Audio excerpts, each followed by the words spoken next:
módulo todo lo que ya dije que no se grabó, entonces empezamos la clase aquí donde nos quedamos.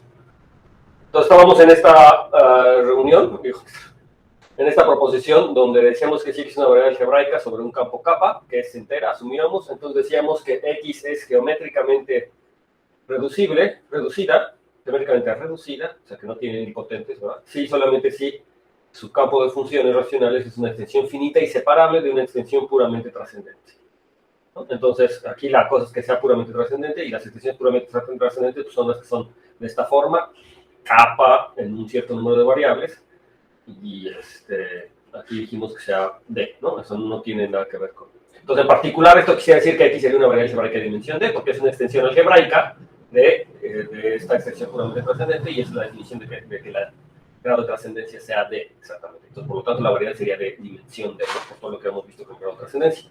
Aquí, la cosa importante, en realidad, es ver que la extensión es separable. De hecho, ya habíamos hecho el regreso, ¿no? El regreso sí lo hicimos ayer, y entonces lo que nos faltaba era la ida, es decir, suponer que mi variedad es además geométricamente reducida, o sea, que es entera y geométricamente reducida, y entonces lo que queremos ver es que el campo de funciones racionales es una extensión separable de una, no de esta necesariamente, pero es una extensión separable de una extensión puramente trascendente de esta, una extensión puramente trascendente, ¿no?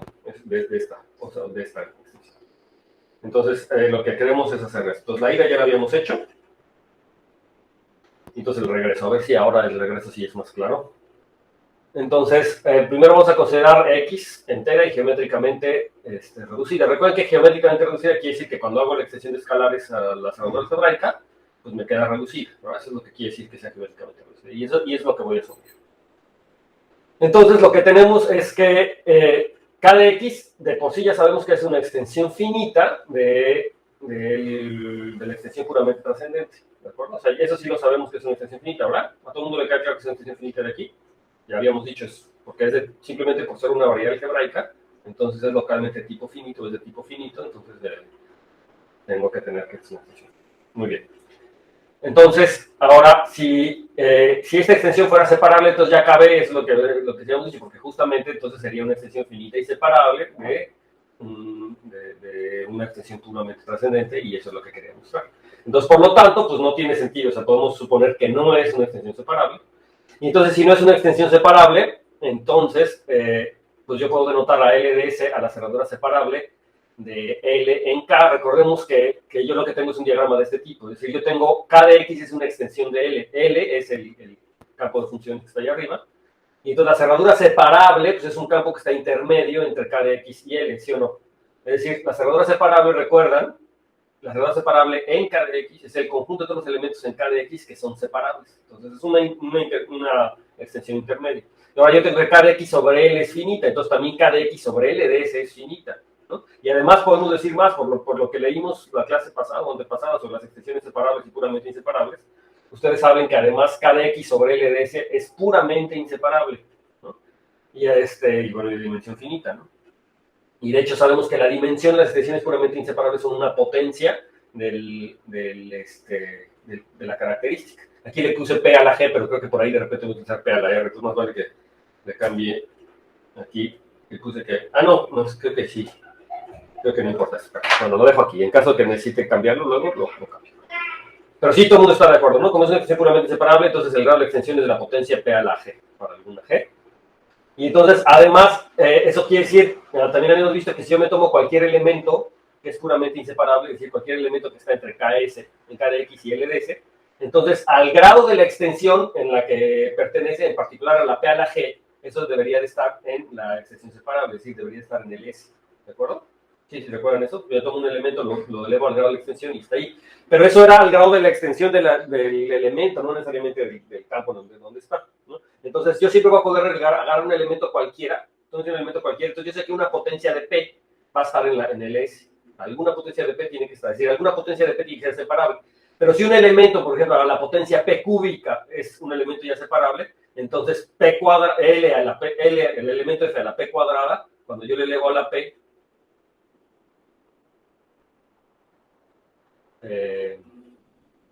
no es L a la P cuadrada, ¿va? Porque si yo le elevo a la P, no, debería de ser siempre, o sea, lo que quiere decir que siempre va a poder encontrar un elemento que el elevado a la p de por sí ya sea, esté en LS. Lo único que tengo que hacer es restarle, o sea, L a la P a la G. Si L a la P a la G ya está en LS, entonces L a la P a la G menos 1, ¿verdad? Menos 1, ese elemento ya, porque a veces cuando le elevo a la P, sí, se me mete partes. Entonces siempre va a poder encontrar un elemento que la potencia P sea el que está en L a la S. Entonces es el elemento, pues escojo uno de esos, ¿no?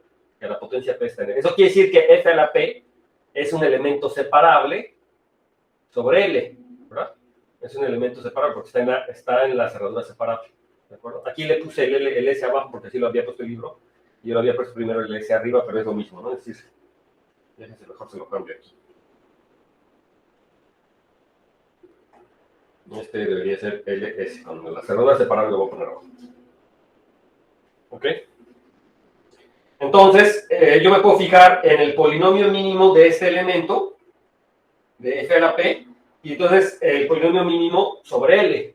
Entonces, el polinomio mínimo es un polinomio separable, ¿verdad? O sea, me fijo en el polinomio mínimo, pero de P a la F, eso es algo importante, ¿no? De este elemento. El polinomio mínimo de F a la P. Y ese con coeficientes en L, ¿no? Entonces, ese polinomio, les digo, ese polinomio ya sé que es un polinomio separable, ¿verdad? Justamente porque F a la P es separable. Entonces, el polinomio P a la S yo lo puedo escribir de esta forma, con los Qs, Is, los coeficientes. Los QI son los coeficientes, aquí no sé por qué le puse Q0, en realidad debería ser QI. Los QIs están en L, es decir, es un polinomio con coeficientes que son funciones en las variables t, o sea, son funciones racionales, o lo que sea. No vamos a llamarle funciones, son elementos de ese campo de funciones. ¿Sí? Es raro porque se llama el campo de funciones, pero no tienen por qué ser funciones, no son funciones, son elementos de ese campo. Ok, entonces están ahí, ¿de acuerdo? Entonces, el primer lema, que es un lema típico de teoría de campos, ¿no? Es que me dice que si P de X es un polinomio de característica, es un polinomio con coeficientes en K, donde K es un campo de característica P, entonces, no le dije, aquí una de las hipótesis es que este polinomio tiene que ser irreducible, no les digo dónde, pero no, es irreducible. Entonces, me estoy tomando un polinomio irreducible con coeficientes en K, donde K es un campo de característica P. Eso es en general. Entonces, la conclusión es que P a la X a la P, o sea, si me fijo en el polinomio nuevo que obtengo de elevar la variable X a la potencia P, el mismo polinomio, pero elevar a la potencia P, entonces tengo de dos sopas. O este polinomio es irreducible, o es la potencia Pésima de un polinomio irreducible.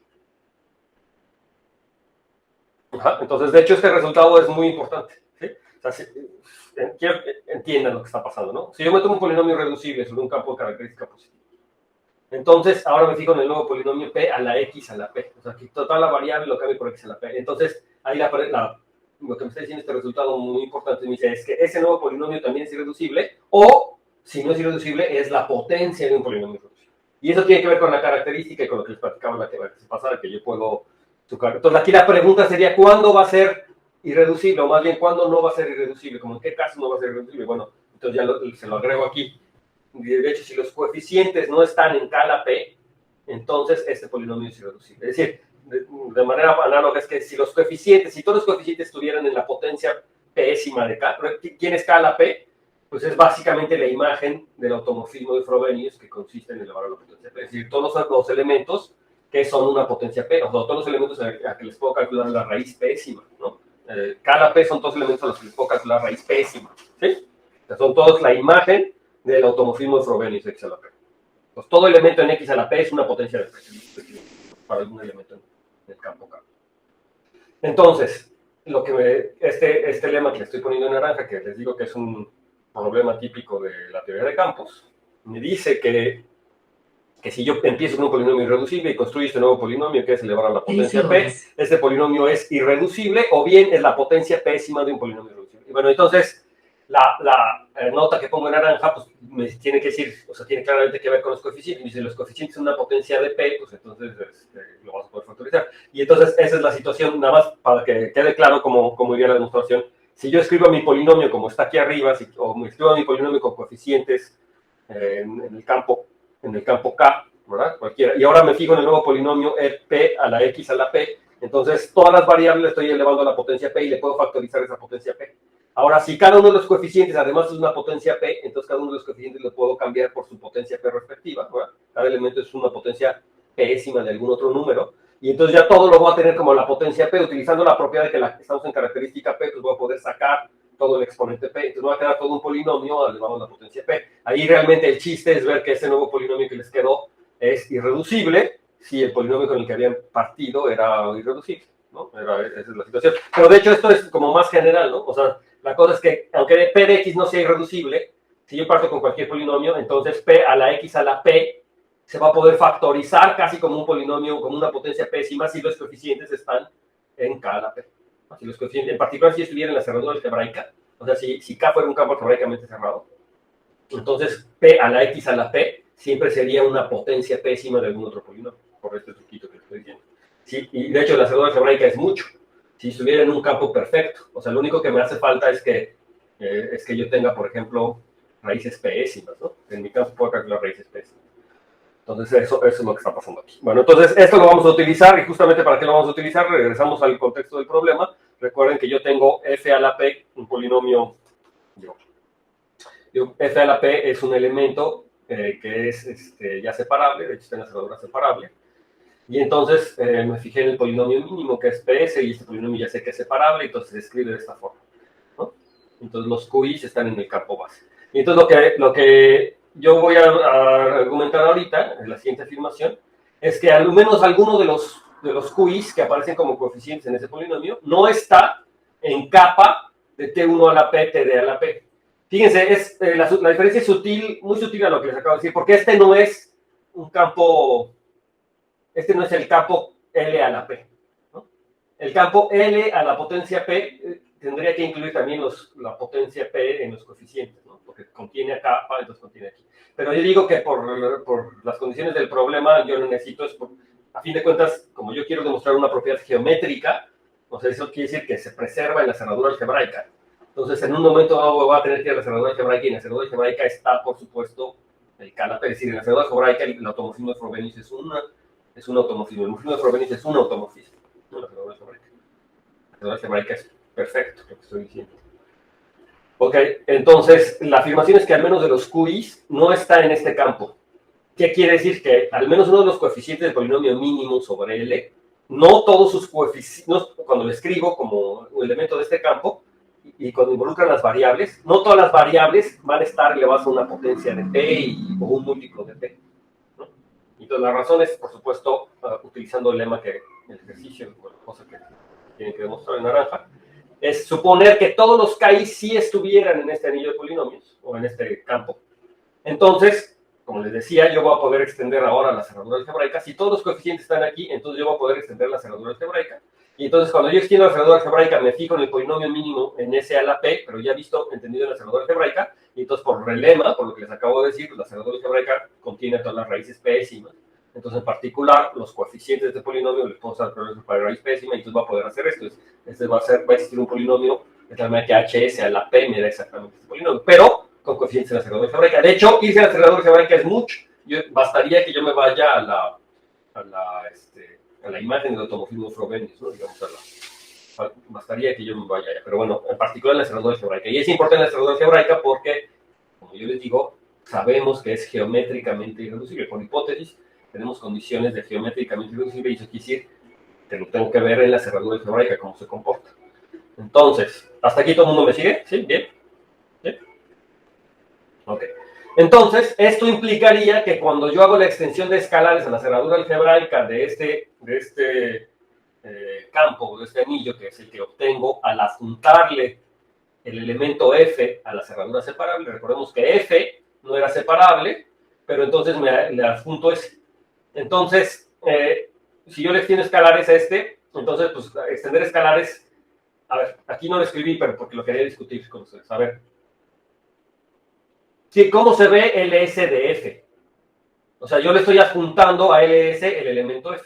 Como que la pregunta es, bueno, es que tendrías que saber quién es el polinomio mínimo de F, ¿no? Porque si tú sabes quién es el polinomio mínimo de F, pues sabes que es un cociente del anillo de polinomios, módulo del polinomio mínimo. Entonces la pregunta es, ¿quién es el polinomio mínimo de F? Entonces aquí les recuerdo, yo lo que calculé, o el P, era el polinomio mínimo de f a la p, no de f. ¿No? El polinomio mínimo de f a la p, no de f. Entonces, ¿quién es el polinomio mínimo de f? Entonces, la pregunta es, ¿para qué hiciste todo este choro del QI que no está aquí? O ¿para qué lo quieres hacer todo este choro? Bueno, yo lo que digo es que el polinomio mínimo de f, pues tiene que ser exactamente p a la sp. Justo, o sea, lo que vamos a ver es que este polinomio es irreducible. Este polinomio es irreducible. Entonces, si este polinomio es irreducible y tiene como 0 a f, claramente tiene como 0 a f, porque si yo evalúo f aquí, pues me da p de f a la p, pero p de f a la p es 0 porque es el polinomio mínimo de f a la p. Pero si este polinomio es irreducible con coeficientes en L, entonces pues estaría yo encontrando que este es el polinomio mínimo de f. ¿No? Entonces, si yo hiciera el producto tensorial, pues entonces me queda el producto tensorial con K barra, pues nada más cambiarle de base a este anillo, ¿verdad? Donde pues ya les dije que es el polinomio mínimo de f. ¿Sí? Pero sobre la cerradura algebraica. Entonces, si yo lo hice sobre la cerradura algebraica, entonces, bueno, ya no lo pongo aquí, pero entonces este cuate, por lo que acabamos de ver, pues, se escribiría como un HDS a la P. Y entonces esta extensión en particular ya no sería reducida, tendría nilpotentes, ¿verdad? Porque en particular el H se factoriza aquí, ¿no? Este se convierte en HDS a la P. El HDS sería un elemento nilpotente en este anillo, ¿de acuerdo? Entonces este cuate tendría nilpotentes, entonces ya no sería reducido.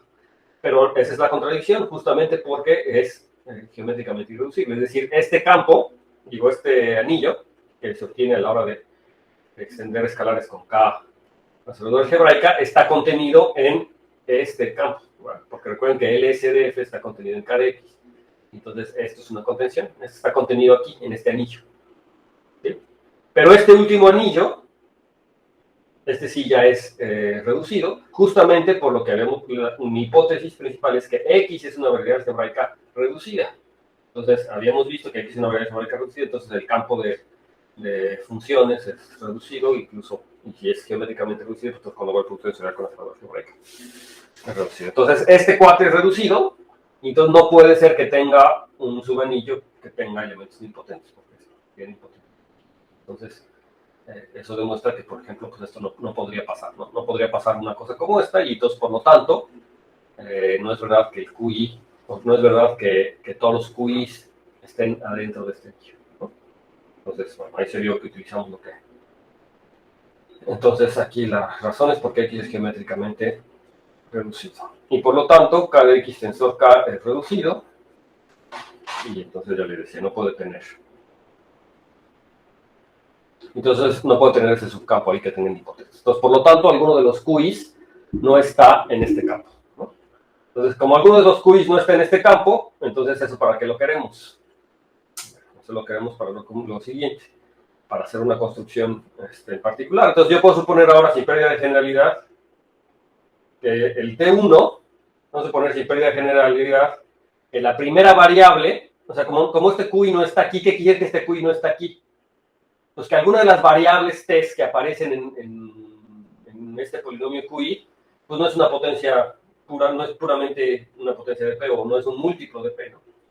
Entonces, podemos suponer sin pérdida de generalidad que es la primera variable, no importa cuál sea en realidad, pero podemos suponer que es la primera variable, la que tiene una potencia, o que aparece una potencia en el QI, cuya potencia es prima relativa con P, es decir, que P no divide a esa potencia, ¿no? Es lo que estoy queriendo decir aquí.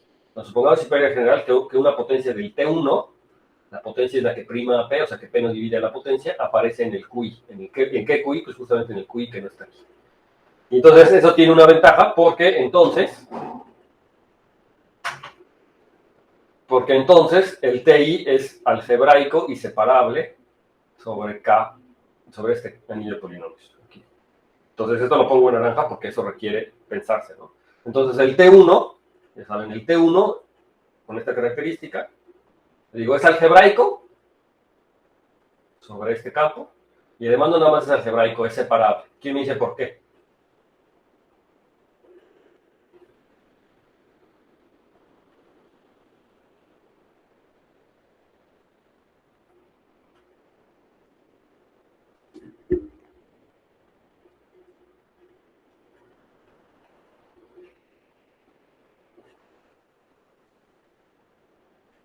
A ver, ¿quién dice por qué es algebraico el T1?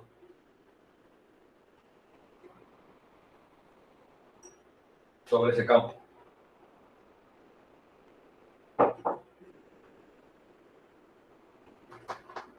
Bueno, tienen que tomar en cuenta que el P de por sí es una relación algebraica, ¿verdad? Entre las variables T y F, ¿no? O sea, si yo, si ven que cuando yo pongo F ahí, el polinomio mínimo, cuando lo evalúo en F, me da 0, ¿no? Y o sea, el polinomio, P es el polinomio mínimo de F. Y entonces P es el que aparece en los coeficientes QI de T1, T2, T. El P es un polinomio en la variable S. Pero cuando yo cambio el S por F, me da una relación algebraica entre las variables, entre los QIs que involucran las variables T y el F, me da un polinomio, me da una relación algebraica. Ahora, en esa relación algebraica yo podría escribirlo en términos del T1, es decir, factorizar en cada uno de los monomios el T1 y sus potencias, ¿no? Y si lo ven, cada uno T1 y sus potencias yo lo podría factorizar. Y entonces me va a quedar una relación algebraica, un polinomio en T1 con coeficientes justamente en este campo, Kf de T1 hasta T2, debería de ser T2. Sí, creo que debe ser T2, porque justamente lo que yo quiero aquí es que empiecen el T2. Perdón, aquí debe ser a partir del T2. O sea, justamente le... A ver, déjame una checar, no vaya a ser que esté... Sí, mi T2, justo en el T2. ¿Sí les quedó claro lo que estoy diciendo?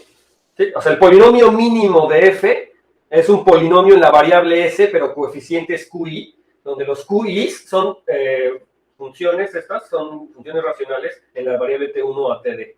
Son funciones racionales, ahí no importa. De hecho, podrían limpiar denominadores y si quieres son polinomios en los T1 a TD. ¿Sí? Ahí tengo una relación algebraica. Entonces, cuando yo cambio la S por F, entonces eso vale igual a 0, porque F justamente es 0 de ese polinomio. Entonces me queda ahí una relación de los polinomios F. Ahora, esa relación algebraica, pues le factorizo a cada monomio, si quieren hago los productos, lo que tienen que ser, le factorizo a cada monomio la potencia, o TI, y las potencias de TI que yo pueda sacar. Entonces, si se ven que lo que me va a quedar es un polinomio en la variable T1, no TI, en la variable T1, con coeficientes justamente en ese campo, que son combinaciones del polinomio de phi del resto de las variables.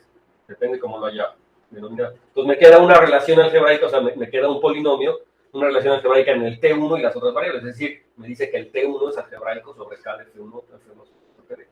Porque satisface una ecuación algebraica sobre ese caso. ¿Sí? El T1 satisface una ecuación algebraica. Entonces, ¿qué es algebraico? Está bien. ¿Y por qué es separable?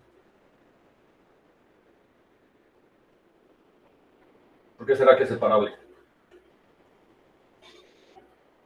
Ahí es donde entra esta observación de la potencia prima, ¿no?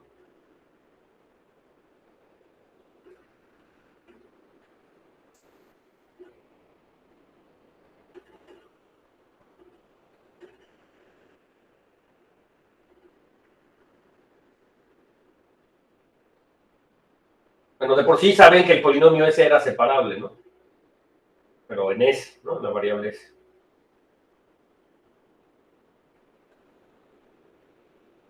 Pues aquí, bueno, ¿por qué el T1 sería separable? Fíjense que ese T1 es básicamente del mismo polinomio, nada más que lo reorganicé, ¿no? Es el mismo polinomio que ya dijimos que era separable, nada más que ahora evaluado en F.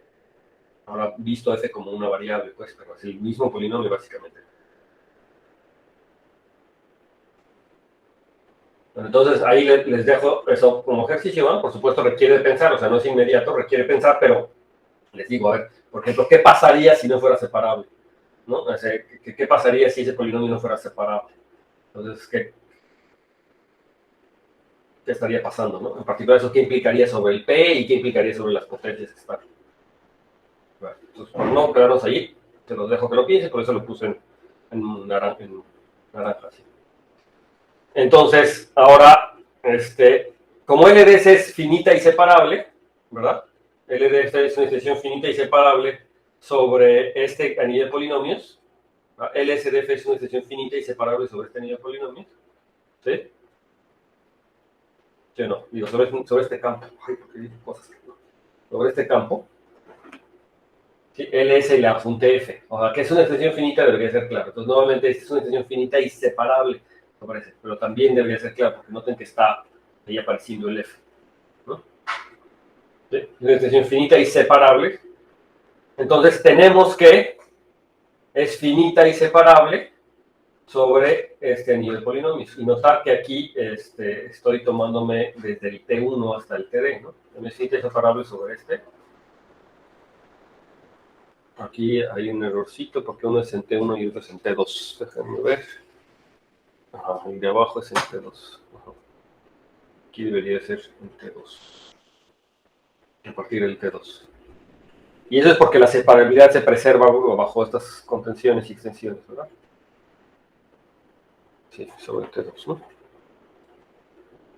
Ajá. Entonces, como LCDF es finita y separable sobre KDF. Ah, no, sí, sobre KF de. Como S es finitamente inseparable sobre KF de T1.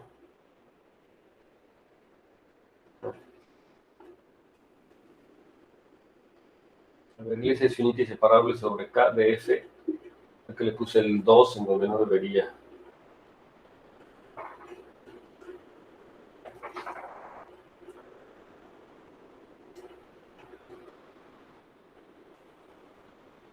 Y es 2. 2 va aquí abajo. Aquí va el 2. Aquí es donde va el 2. Exactamente. Entonces, como este es finita y separable sobre K de F en todas las variables, es claro, entonces tenemos que este es finita y separable sobre K de F de T2 hasta TD. ¿Ok? Es en particular un subcampo del de arriba. Entonces, si es separable sobre el de arriba, entonces pues en cualquier subcampo también va a ser separable, porque las raíces no cambian. Entonces, tenemos que LDS en esta variable es finita y separable sobre este campo, ¿no?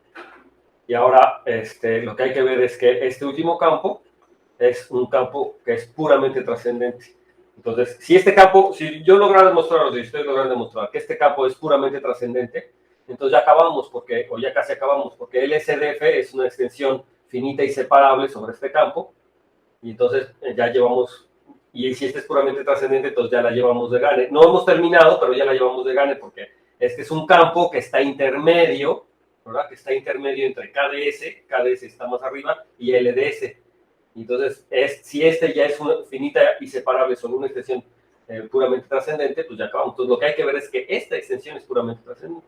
Entonces, aquí la razón por la que dice que es puramente trascendente es que su grado de trascendencia sobre K es el mismo que el de LSDF. Así es el mismo, que es exactamente D.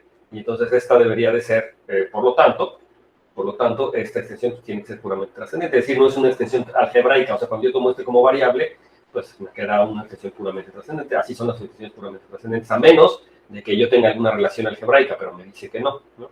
Bueno, entonces, ahora ya casi acabé. ¿Por qué con esto ya casi acabé? Pues porque lo que yo estoy haciendo, y es la observación que yo había hecho la vez pasada, es que yo tengo K de X, ¿verdad? Aquí. Y yo tengo aquí la cerradura separable y por acá tengo el L. Más abajo, no es que ya no me cabe en este dibujito. Bueno, tengo el L más abajo y tengo esta situación, ¿no? Entonces, lo que yo quiero demostrar es que K de X es el objetivo del ejercicio era demostrar que K de X era una extensión finita y separable de un campo puramente trascendente, ¿no? Era lo que queríamos demostrar. Entonces, lo primero dijimos, bueno, si K de X es igual a LDS, ya cabe, porque LDS, si es separable y finita, entonces ya cabe, ¿no? Porque L era una extensión puramente trascendente. Entonces dijimos, bueno, vamos a suponer que no. Entonces existe un elemento. Entonces lo que hicimos fue construir aquí, ahora, una extensión que está intermedia, ¿no? Intermedia de estos dos, que es el LSDF. Y lo que les dije es que esta LSDF, esta sí es una extensión de una extensión puramente trascendente. Todo lo que hicimos hace ratito fue ver que esta sí es una extensión de una puramente trascendente. Entonces, esta sí satisface que es una extensión. Entonces, bueno, ¿qué va a pasar? Que bueno, no es lo que yo quería, pero ya me acerqué. Entonces es como un proceso inductivo, ¿verdad?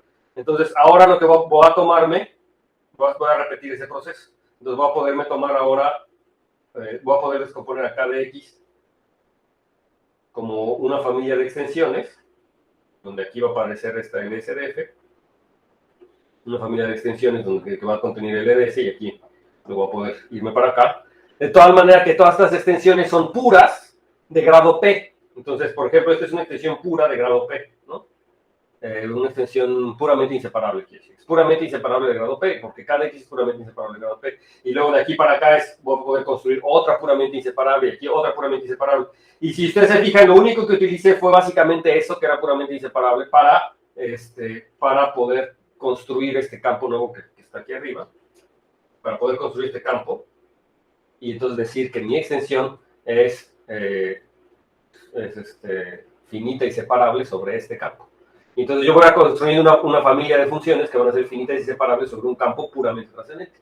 Y así, como voy a terminar en un proceso finito de pasos, ¿no? Porque la dimensión de este es una potencia de P, y aquí me voy yendo nada más en las potencias de P, una a una. Entonces va a acabar en un número finito de pasos, y entonces finalmente voy a llegar a que cada X es una extensión separable finita de una extensión puramente trascendente, que no es la L necesariamente, o sea, no se ve exactamente como la L, pero no dice eso la proporción, ¿no? La proporción no dice que tenga una extensión que tenga una extensión separable y finita de la extensión puramente trascendente en las variables que uno te dé. Nada más dice de una extensión puramente separable. Entonces, les regreso aquí al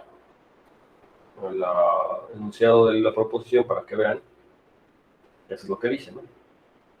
Es una extensión, es finita y separable de una extensión puramente trascendente, y por eso lo puse aquí. La cosa es que las extensiones puramente trascendentes, pues sí se ven así, pero estas variables son arbitrarias. Es decir, se extienden de una que se ve así, pero bueno, la que estamos encontrando sí se ve así, nada más que las variables, pues una de esas es f. Noten que cuando yo hice esta extensión, cuando hice este caso, este número de variables, o estas variables, yo las escogí así, no por estas que me están dando aquí, sino diciendo que cada X es una extensión finita de una extensión trascendente, de una extensión puramente trascendente, y esto se da porque X es una variable algebraica, y por lo tanto es de tipo finito, y tengo que existen estas variables, que yo tengo que cada X es una extensión de cada esta, para algunas variables T y para alguna D. ¿No? Pero eso de ninguna manera, digamos que me determina las T1, T2 o lo que sea, ¿no? O sea, las extensiones puramente trascendentes son campos agregándole un montón de variables algebraicamente independientes, pero estas variables pues, son variables. Lo que hicimos aquí finalmente es encontrar una extensión puramente trascendente, pero nada más que una de las variables era la f, y las otras variables sí eran las que aparecían, digamos, en el hecho de que x es una variable algebraica, por lo tanto, su campo de funciones es una extensión de una extensión finita de un campo puramente trascendente. No me dice nada sobre la separabilidad, pero me dice, bueno, esas sí ya las fijé. Pero entonces cuando yo le agrego la f, esa que cumple no sé qué propiedades y que todo lo que hicimos, este campo y estos campos, pues también son campos trascendentes, son campos puramente trascendentes. Un campo de funciones es un campo de funciones, entonces no es... Yo lo digo porque eso era un parte de las confusiones que yo tenía cuando estaba preparando esto, ¿no? Y ya. Ok. Bueno, espero que eso haya clarificado la situación. Entonces, nuevamente, como ven, las demostraciones estas son difíciles, o no sé si son difíciles o se pase, pero a mí de repente se me hace muy confuso, de repente me confundo un montón de cosas. Entonces hay que tener como mucho cuidado en ver qué es lo que está pasando y lo que están diciendo aquí. Pero mira, es la ventaja de este libro. Ningún libro hace este tipo de calculitos. La mayoría de las veces solamente el eje A posiblemente se mete en cosas como estas. Y todos los demás, Harshon, todos los demás libros se evitan todo este tipo de cosas, ¿no? Y siempre se van a las cosas no aritméticas, ¿no? Y aunque, por ejemplo, Lysenburg y algo te trabaja con los enteros y eso, te evita este tipo de demostraciones, pero pues creo que son importantes. Y como van a ver, sí son muy importantes en aritmética, particularmente sí son muy importantes. Ay, se me está acabando la pila de mi iPad. Bien. Pero con esto terminamos esta sección y empezamos con otra sección que está igual súper interesante, que es la siguiente. Okay. Entonces, la siguiente sección ahora trata de estudiar los puntos racionales bajo extensiones de campos. Entonces, esta sección se llama, vamos a poner en verde, puntos con valores, puntos, se llama puntos, es la sección 3.2.3, se llama puntos con valores en extensiones del campo base.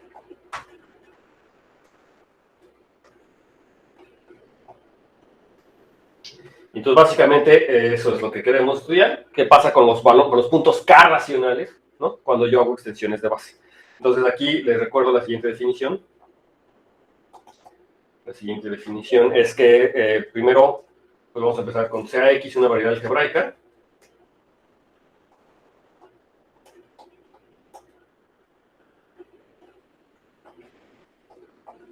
Sobre el campo base kappa, como siempre. Y entonces vamos a tomarnos K mayúscula, una extensión sobre kappa, ¿no? Una extensión. Entonces, por lo pronto, no decimos nada que sea algebraica ni nada, como siempre, es una extensión nada más. Y entonces,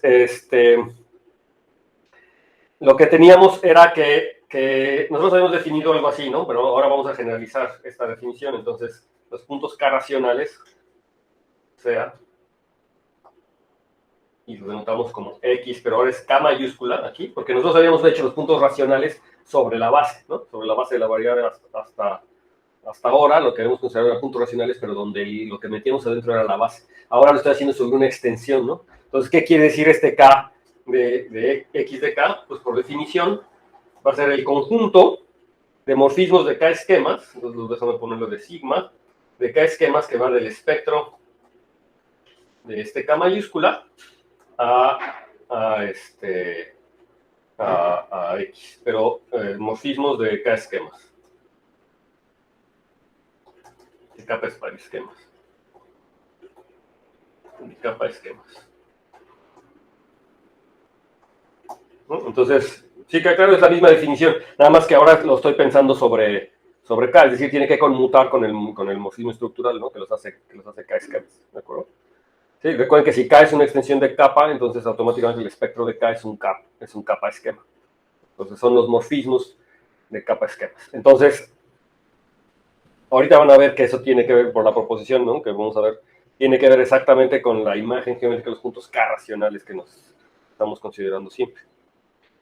También se le llama el conjunto de los puntos K evaluados de X, ¿no? Se le llama.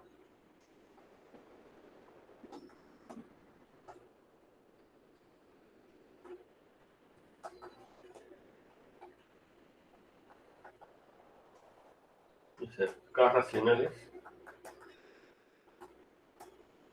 de X o K evaluados.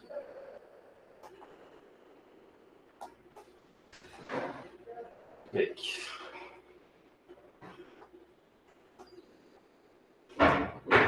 Entonces, lo que queremos estudiar es qué pasa con estos puntos cuando yo hago un cambio de base, ¿no? Entonces, vamos a ver la siguiente proposición. Bueno, aquí tiene una nota importante, pero creo que más vale hacerla. Pues, la siguiente proposición, ¿no? Entonces, sea X ahora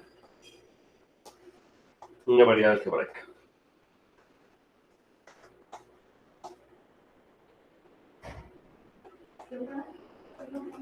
Sobre K. Sobre capa, perdón. El chiquito, el campo base casi siempre es capa. Y sea K mayúscula sobre capa, una extensión. Una extensión normal. Entonces, las siguientes propiedades se cumplen. Cuando se cumple, se tiene que.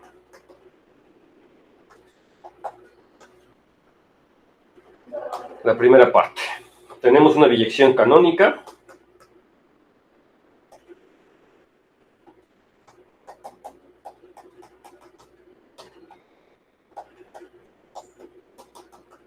Entre los puntos K racionales de X y los puntos K racionales, pero ahora de la extensión bajo el mismo campo, ¿no? Entonces, esa es una pregunta que siempre aparece.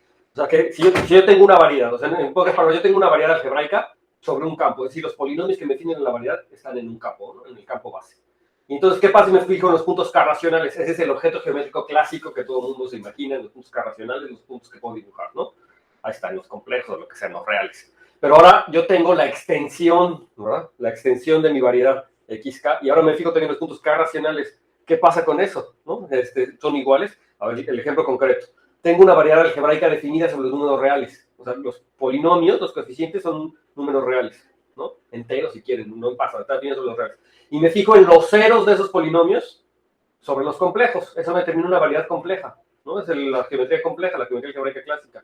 Pero ahora esos polinomios, pues que tienen coeficientes reales, también los podría considerar como polinomios con coeficientes complejos. Lo que yo estoy haciendo ahí formalmente cuando estoy considerando esos polinomios como coeficientes complejos es que estoy haciendo el cambio, la extensión de escalares, ¿no? O sea, lo estoy considerando en X, en XC, ahora en X sobre los complejos. Y ahora me pregunto quiénes son las soluciones de esos polinomios sobre los polinomios complejos. Ah, tranquilos, todo, nuestra intuición geométrica está bien. Lo que me está diciendo este teorema es que hay una biyección canónica, o sea, básicamente un isomorfismo, ¿verdad? Entre este objeto geométrico XK y X, cuando extiendo los escalares, XK y los puntos K. O sea, que no pasa nada, o sea, que sí, que era lo que yo me esperaba, ¿no? O sea, eso es lo que tenía que suceder. Ok, entonces es la primera observación, para que vean que ahí hay geometría, ¿no? La parte B, que cualquier elemento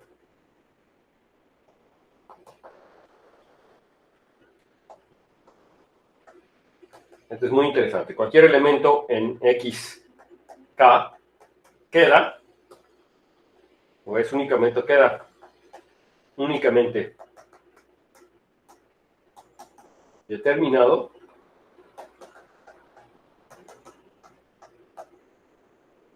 por dos cosas, ¿no?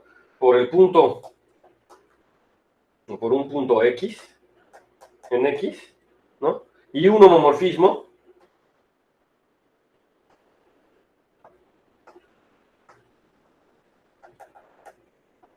de capa álgebras. Un homomorfismo de capa álgebras que es el que me va a realizar, digamos, el que me va a dar el punto, ¿no? Ahora la parte C me dice que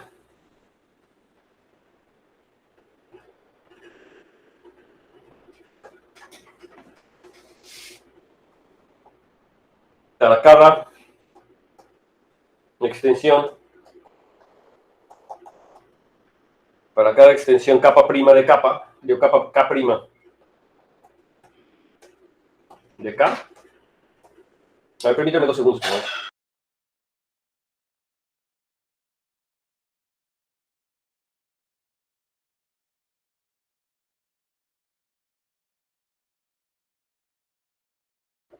Aquí está. Entonces, la extensión K' de K, ese punto de para acá, después tenemos una inclusión natural.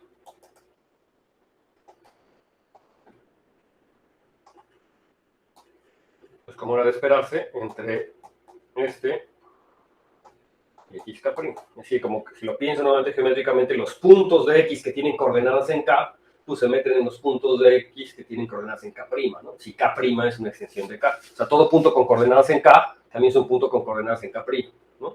Es lo que me está diciendo, ¿sí? Ok. Este es el C y el D. Si X es una subvariedad cerrada,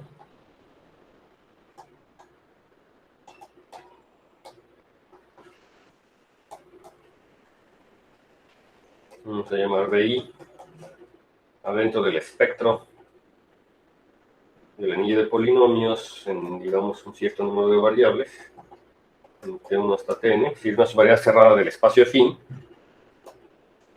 Entonces, podemos identificar a este conjunto, al XK, justamente con el conjunto, aquí lo voy a poner identificar, no sé cómo ponerlo, identificar, con el conjunto de las eneadas, como en el libro T1 hasta Tn, en K a la n, de tal manera que son ceros del polinomio T1 hasta Tn igual a 0. Y esto para todo polinomio P que viva dentro del ideal. ¿Ok? Entonces aquí eso es exactamente, o sea, fíjense, en el caso fin, y tengo una subvariedad cerrada que está dado por B de I, recuerden que son todos el conjunto de todos los ideales primos que contienen al y al i. Entonces, este conjunto de los puntos k racionales son exactamente la geometría, es lo que en un curso de geometría algebraica clásico se estudia, es el conjunto de las eneadas en k a la n, que es el k mayúscula, este es k mayúscula, ¿verdad? En la extensión, del conjunto de las eneadas en k a la n, de tal manera que son ceros comunes de todos los polinomios que viven en el ideal. O sea, es el objeto geométrico clásico de la geometría algebraica clásica. Entonces, los puntos k racionales están sencillos. Si x está definida sobre un campo más chiquito, por ejemplo, x está definida sobre los racionales, pero los puntos complejos, o sea, xc, los puntos complejos, pues es la variedad algebraica compleja, esa que se estudia en toda la vida. O sea, xc es el conjunto de las eneadas de números complejos, de tal manera que son ceros de esa familia de polinomios que ustedes están estudiando. Y eso si me voy a los complejos, pero si me voy a los reales, pues serían la familia de soluciones en los reales. Si me voy en una extensión de los racionales, un campo numérico, pues también sería, o la cerradura algebraica de los racionales, entonces serían las soluciones en los racionales. ¿No? No importa. Aquí lo importante es que ese K es una extensión de ¿Ese spec de K es K chiquita o K grande? Aquí es el anillo de polinomios. Sí, sí. No, es el anillo de polinomios es el K chiquita, es el campo base. Déjame hacerlo como capa, ¿va? O sea, este es el capa, es el chiquito, y el K es, ya sabes, es la extensión como siempre, ¿no? El K es la extensión de campos, como habíamos puesto. Entonces este es el grande, no sé cómo hacerlo para distinguirlos, pero bueno. ¿Sí queda claro? O sea, solamente el del espectro de K, es decir, X está definida sobre el campo kappa. Pero entonces ya cuando me tomo los puntos K racionales, son los puntos K racionales en una extensión, por eso les digo que si piensen en el ejemplo de que está definida sobre los racionales, sobre los números racionales, y entonces XK son K, con K los números complejos, por ejemplo. Entonces XK son las soluciones en los números complejos de la familia de polinomios que pertenecen al ideal, ¿no? Porque estoy tomando B de I. O sea, X es una variedad cerrada del espectro afín, o sea, es la variedad B de I, del conjunto de ideales primos que contienen ahí, pero digo, esa variedad, ese esquema, si te fijas a los puntos K racionales, te da el objeto geométrico que estudiaste en tu curso primero de geometría algebraica, ¿no? Esos numeritos, ¿no? O sea, estamos recuperando esa geometría. No más que de alguna manera los esquemas, como les había dicho en la introducción del curso, pues pegan, ¿no? Pegan ese tipo de cosas. Entonces me falta todavía el inciso E, que también me habla de esta geometría, que me dice que si X es una subvariedad cerrada, pero ahora del espacio proyectivo, vamos a hacer B más I, las subvariedades cerradas son así, adentro del prog nuevamente de capa, este es capa, no sé cómo hacerlo para que se vea que es capa, pero ahora del n más 1 variables, el prog de esto, o sea que es una subvariedad cerrada proyectiva, digamos. Entonces, también resulta que yo puedo identificar a los puntos K racionales, donde ahora es el K mayúscula. Entonces esta cosa se puede identificar nuevamente con ahora el conjunto pues, de las entradas homogéneas. Entonces a veces esto lo ponen con corchetes cuadrados, vamos a hacer así, T0, 2 puntos, T1, 2 puntos, etcétera, Tn, o sea, las coordenadas homogéneas en el espacio proyectivo respectivo, con coeficientes en K mayúscula, N más 1, es el espacio proyectivo, pero ahora sobre K mayúscula, o sea, perdón, no es el espacio proyectivo, son los puntos K racionales de este espacio proyectivo, tal que cuando yo evalúo mi polinomio homogéneo, ahora este es un polinomio homogéneo en estas coordenadas homogéneas, pues me da 0, ¿no? Nuevamente aquí para todo polinomio homogéneo, no estoy escribiendo que sea polinomio homogéneo, pero queda claro que tiene que ser polinomio homogéneo, y de hecho, y tiene que ser un ideal homogéneo, ¿no? Se entiende porque estoy en contexto proyectivo, ¿no? ¿Bien? Entonces, nuevamente, o sea, quiere decir que incluso para la situación, para la situación usual, pues me queda lo mismo. O sea, que los puntos K racionales sí son como que el estudio de la geometría usual, en sentido usual. ¿Sí? Entonces, bueno, todo eso para decir que estudiar los esquemas, incluso si son variedades algebraicas o variedades proyectivas, tienen un poco más de información. Tienen un poco más de información que lo que se estudió usualmente en un curso clásico de geometría algebraica. O sea, no nada más son el cero de soluciones polinomiales, Eso lo recupero nada más cuando me fijo en los puntos K racionales. Pero si se fijan, entonces aquí el X está funcionando como un funtor, ¿no? En un funtor que lo que hace es que cada que tú me pongas una extensión algebraica del campo base, me da el objeto geométrico. Cada que me pongas una extensión algebraica del campo base, me da el objeto geométrico. Y de hecho, es un funtor. Entonces, de hecho, los esquemas son como funtores. Son funtores, de hecho. Son lo que se llaman son funtores de puntos. ¿Sí? Sí, adelante, Andrés. Sí, una pregunta. ¿Qué ventaja tiene considerar como esos puntos extra? ¿Perdón? ¿Cómo qué ventaja tiene considerar esos puntos extra en una variedad algebraica? Bueno, tiene la ventaja de que, justamente la ventaja es que yo lo estoy teniendo como un funtor. A mi esquema yo lo estoy teniendo como un funtor. Y además de que tengo los puntos genéricos y que tengo otro tipo de cosas, que puedo medir propiedades de la geometría del esquema a través de los puntos genéricos y del álgebra, que geométricamente que se ven reflejadas un poco en la geometría, es decir, cuando tomo los puntos K racionales. Además de considerar un esquema como un funtor, me permite, por ejemplo, unificar a la teoría de números con la geometría usual, ¿no? Ahorita solamente le estoy enseñando un cachito del funtor, porque K solamente lo estamos haciendo con K extensiones algebraicas del campo base, pero en realidad esto lo puedo hacer no nada más para extensiones algebraicas, sino para capa álgebra. Siempre que yo tenga una capa álgebra, voy a poder hacer eso. Fíjense que aquí K' es una extensión de K, de capa, y entonces en particular es una capa álgebra, pero es solamente un tipo de capa.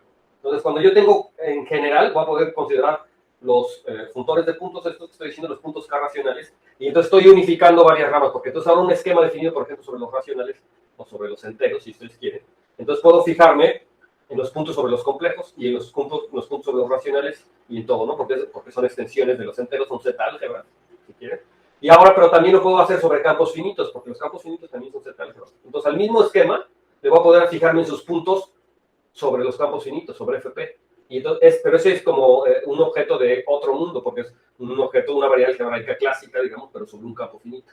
Y entonces aquí la pregunta es, ¿ese esquema X como tal está viendo a todos?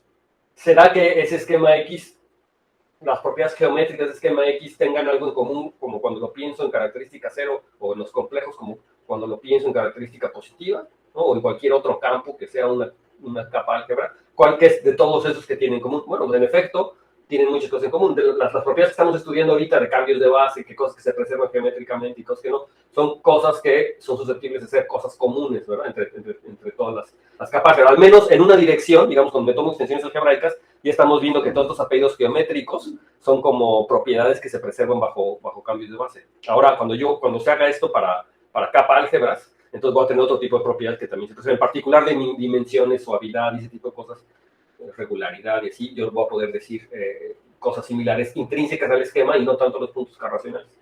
Entonces, en otras palabras, estudiar los esquemas me dan como propiedades intrínsecas de los polinomios que no dependen de las soluciones de esos polinomios. ¿Sí? O en otra forma de pensarlo sería como qué propiedades intrínsecas de los polinomios se preservan y propiedades geométricas intrínsecas de los polinomios se tienen independientemente de dónde yo me fije en sus soluciones, ya sea sobre los complejos, ya sea sobre los reales, ya sea sobre los racionales, o ya sea sobre un campo finito o sobre alguna otra álgebra.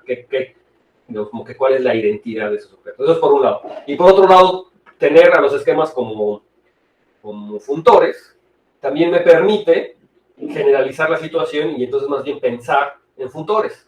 Y entonces la pregunta es, ahora yo tengo funtores de puntos que sean como estos, los esquemas son funtores de puntos, y yo tengo otros funtores de puntos, les puedo dar una geometría a esos funtores de puntos de tal manera que yo recupere dentro de ellos de alguna forma los esquemas. O sea, considero otros funtores de puntos, y ahora que tengo otros funtores de puntos, puedo reconocer dentro de esos funtores de puntos a los que son esquemas.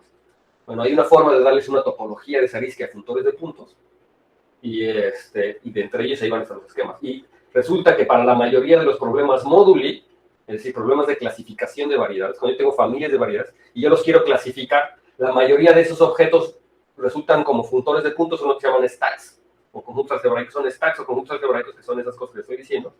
Y los puedo entender muy bien a partir de los stacks, pero una pregunta interesante es cuándo ese objeto es un esquema o una variedad algebraica. O sea, cuándo ese stack o ese funtor en realidad era una variedad algebraica, ¿no? Entonces, eso es una pregunta de espacios móviles, poder conocer los espacios móviles, bueno, los stacks y todo ese tipo de clasificaciones. ¿No? Igualmente, cuando yo tengo variedades algebraicas y hago cocientes, no me quedan variedades algebraicas la mayoría de las veces, ¿no? Si yo tengo la acción de un grupo en una variedad algebraica y hago un cociente, la mayoría de las veces lo que obtengo, los del conjunto de clases, bajo la acción, o sea, las órbitas, el conjunto de órbitas, no tiene estructura de variedad algebraica. Sin embargo, en muchos casos sí tiene estructura de stack. Sí es un conjunto algebraico o un stack. Y es interesante poder reconocer cuándo o bajo qué características de esa acción, lo que sí voy a poder recuperar nuevamente una variedad algebraica o un esquema. Y si no, pues a lo mejor cuando es un stack y cuando el stack es suficientemente bonito. Entonces, ese tipo de, digamos, entender este tipo de cosas así como funtores, pues ha llevado a poder resolver otro tipo de problemas que antes eran. No quiere decir que antes no se podían resolver, pero digamos que este lenguaje ha unificado muchas nociones distintas que se tenían por allí. Y por supuesto le ha dado soluciones a muchos otros problemas que no se entendían bien. ¿No? No sé si eso respondió a tu pregunta más o menos. Sí, muchas gracias. Pues muy bien, ya son las 2. Entonces, ¿alguna otra pregunta? ¿Comentario? Bueno, entonces nos vemos la próxima clase y bueno, demostramos esta proposición. Les digo, yo ya me quiero ir rápido, siempre me quiero terminar rápido, pero siempre se va. De hecho, esta proposición también tiene cosas muy interesantes, porque vamos a estudiar reacciones del grupo de Galois después, aquí, y luego viene lo del Frobenius, que es también muy importante. Ya acabamos con esta sección, afortunadamente. Entonces,